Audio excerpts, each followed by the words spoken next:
Welcome to Chillin' 101. We hope this video helps. You start by saving any unsaved work and closing apps. Open Task Manager with Control plus Shift plus ESC, find Explorer.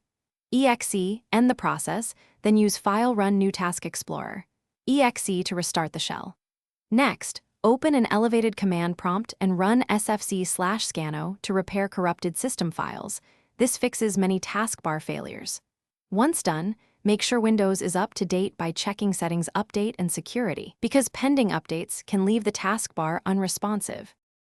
Now re-register the shell and taskbar components to restore missing links. Open PowerShell as admin and run the app-x re-register command for Windows apps.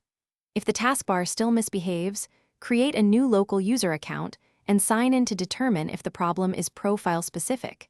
This isolates configuration corruption. Also, identify any recent app causing conflicts and reset that app from Settings App's Advanced Options Reset. These steps repair permissions and corrupted app registrations that often break. For final recovery, first try System Restore to a point before the problem appeared, because that often reverts the offending change. If no restore point exists, perform an in-place upgrade repair with a Windows 10 ISO to refresh system files without losing apps. Mount the ISO and run setup. EXE.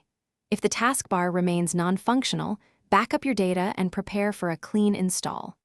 Troubleshooting tip: if a step fails, check Event Viewer for relevant error codes and use them when searching for a targeted fix. Thanks for watching. Consider subscribing if we helped you.